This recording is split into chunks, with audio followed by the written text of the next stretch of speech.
আসসালামু আলাইকুম and hello all of viewers.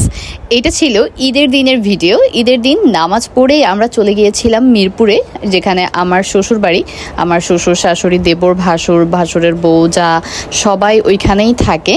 তো আমরা সেই জন্য মিরপুরের দিকে চলে গিয়েছিলাম এবং সারাটা দিন আমরা মিরপুরেই ছিলাম। আমাদের এদিকে আর কি ছিলাম না। শ্বশুর শাশুড়ির সাথে আসলে সবার সাথে পরিবার পরিজনের সাথে ঈদ করতে বেশ ভালো লাগে। অ্যান্ড আমার শাশুড়িরা বা আমারা যেই বাসায় থাকে সে বাসাটার পরিবেশটা ভীষণ সুন্দর। আমার ওই এরিয়াটা না খুব ভালো লাগে। আমরা আমাদের বাসায় পৌঁছে গিয়েছি। এটা হচ্ছে আমার শ্বশুর বাড়ি। আমার ওইখানে ভাড়া থাকে, পুরো বাড়িটা আমাদের না, আমি একটু ক্লিয়ার করে দিই। অ্যান্ড এইটা হচ্ছে আমাদের লক্ষ্মী মামনিটা। আমাদের মামনিটা অনেক বছর পরে হয়েছে। ও আমাদের পরিবারের প্রথম কন্যা সন্তান। অ্যান্ড তার আগে আর কি রিহান ছিল। রিহানের বয়স 5.5 হয়ে গিয়েছে এবং তারপর একটা ছোট্ট বাবু হয়েছে। সো সে আমাদের সবার ভীষণ আদরের। সবাই মাশাআল্লাহ বলবেন এবং বাবুর জন্য অনেক অনেক দোয়া করবেন, সে যেন সুস্থ থাকে, সে যেন মানুষের মতো মানুষ হয় বড় হয়ে।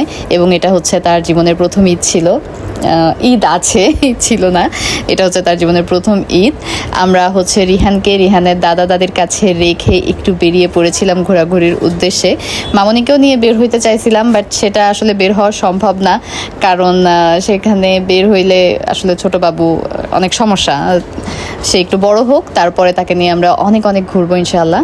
অ্যান্ড আমরা একটু ফুচকা খাওয়ার উদ্দেশ্যে বের হয়েছিলাম। বাসায় অনেক ভালো ভালো খাবার রান্না করেছিল আম্মা।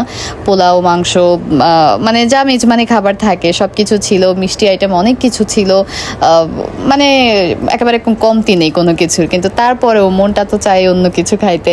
তো তুহিন আমাকে নিয়ে গিয়েছিল এবং আমি ভেবেছিলাম না ঈদের দিন ফুচকার দোকান হয়তো বা পাবো না, বাট আমি ওয়াজ টোটালি রং। এতগুলা ফুচকার দোকান ছিল এবং প্রত্যেকটা দোকান ভর্তি ছিল।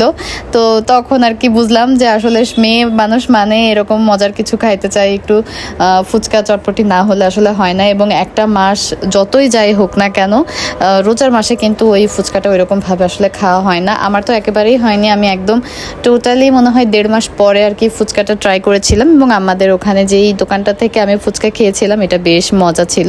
আমার সত্যি ভীষণ ভালো লেগেছিল।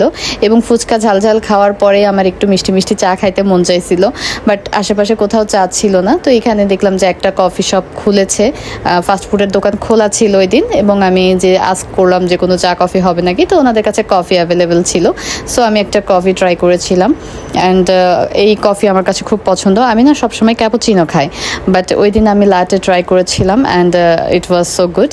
আমি মানে ওনাদেরকে আসলে 10 on 10 দেবো। আমি অনেক বড় বড় জায়গার কফি খেয়েছি, যেমন এই যে তাবাক কফি, তারপর আরেকটা যমুনা ফিউচার পার্কের শোরুম আছে, ব্রাঞ্চ আছে ওইটা একদম টার্কিশ কফি। ওইটার কফিও আমি ট্রাই করেছি, বাট এটা না অনেক মজা ছিল। তারপরে তুহিন একটা লেমনেড নিয়েছিল, মিন্ট লেমনেড। এটা নাকি খুব একটা মজা ছিল না, এটা ওর কাছে খুব একটা ভালো লাগেনি। ওনারাও অনেক তাড়াহুড়া করে দিয়েছে, অনেক আইটেম ছিল না, মানে জাস্ট ঈদের দিন আর কি কোনো মতো দোকানটা খুলছে অ্যান্ড কীভাবে যেন অনেক কাস্টমার হয়ে গেছিলো। তারপর আমরা আর কি ফিরে যাচ্ছিলাম, আমাদের বাসায় যেতে হবে, যেহেতু রিহানকে রেখে এসেছি। তার চাচা চাচির কাছে রেখে এসেছিলাম, দাদা দাদের কাছে রেখে এসেছিলাম, যে তাদের সাথে সে একটু টাইম স্পেন্ড করুক, এদিকে আমরা টাইম স্পেন্ড করি। তো আমরা আর কি ফিরে আসবো। ফিরে আসার আগে আমি মামনিটাকে একটু লাস্ট টাইমের মতো আদর করছিলাম। মানে ছোট বাচ্চা আদর করতে না এখন ভীষণ ভালো লাগে। একটা সময় ছিল জানেন, আমি না একদম ছোট বাচ্চা পছন্দ করতাম না, কাউকে কাছেও নিতাম না, কোলেও নিতাম না।